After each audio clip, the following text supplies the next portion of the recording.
Monsieur le Président, comme vous l'a dit Monsieur Olbrycht, nous sommes sur une résolution d'urgence, donc une résolution très courte, ne serait-ce que parce que nous voulons qu'elle soit le plus efficace possible. Et donc, nous avons en fait mis en miroir les propositions qu'avait votées le Parlement de celles que faisait la Commission. Et sur toute une série de choses, nous avons à la fois des satisfactions et à la fois des exigences maintenues. Notamment alors sur les instruments de flexibilité, on rappelle d'abord une vieille demande du Parlement qui était que les instruments spéciaux soient comptabilisés hors des plafonds, car dans le cas contraire, s'ils étaient comptabilisés sous les plafonds, on aggraverait la crise des paiements. Et donc, les paiements ne pourraient être honorés si les montants engagés au titre des instruments spéciaux étaient comptabilisés sous les plafonds. Donc on rappelle cette demande qui n'est pas précisée par le texte de la Commission.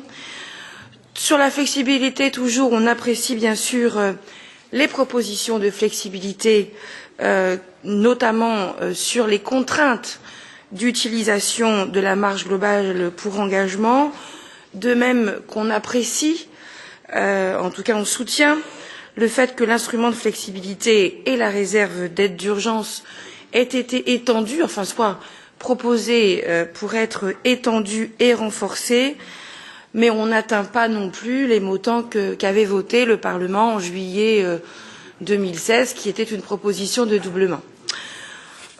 Sur les désengagements proposés par la Commission qui viendraient abonder la réserve de crise, d'abord on se félicite que la réserve de crise qu'avait proposée le Parlement soit reprise par la Commission. Une fois de plus, nous sommes force de proposition, bien que n'ayant pas le pouvoir d'initiative, mais c'est ce à quoi servent les rapports d'initiative. Donc on se félicite de la reprise de cette idée par la Commission.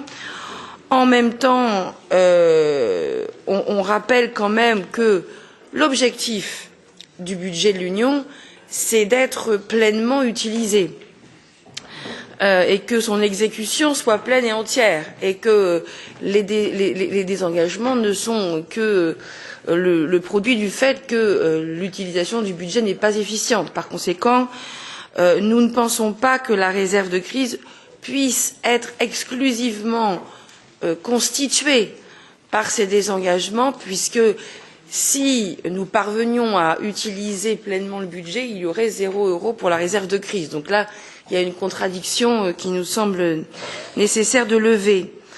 La résolution salue bien sûr la proposition de simplification du règlement financier, puisque nous avions observé, et c'était indiqué dans le rapport d'initiative, que à l'occasion de ce cadre financier pluriannuel, il y avait soit un retard à l'allumage, soit une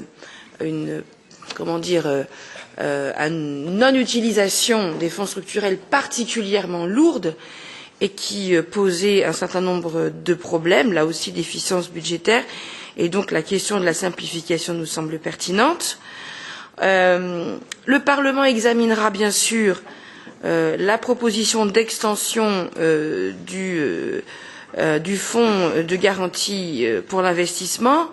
Il ne s'agit pas d'examiner les tenants et les aboutissants de ce nouveau fonds de garantie proposé par la Commission à l'occasion de cette résolution. Il y aura d'autres rapports sur l'EFSI évidemment, mais ce que nous demandons quand même, c'est qu'il soit clairement établi les conséquences financières de ce fonds de garantie. Nous devons au moins, en tant que rapporteur sur le budget et sur la révision MFF, parce que à la suite de Monsieur Olbrycht, je lis le budget 2017 et le rapport sur la révision, il faut que les implications financières soient claires, ce que nous ne trouvons pas encore dans ce rapport.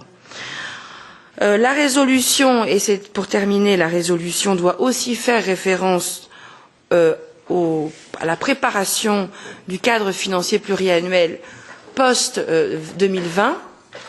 Nous l'avions indiqué dans le rapport d'initiative et nous maintenons que, à l'occasion des engagements qui seront ceux du Conseil lors de cette négociation, nous espérons bien qu'il y aura des engagements sur le cadre financier 2020, enfin post-2020, et donc nous rappelons nos propositions concernant notamment la question de la durée, la question par exemple des trust funds et du risque d'externalisation dangereuse de tous ces instruments financiers à l'extérieur du budget de l'Union et bien sûr les ressources propres qui sont la condition sine qua non d'un budget digne ce nom dans l'Union européenne. Merci de votre attention.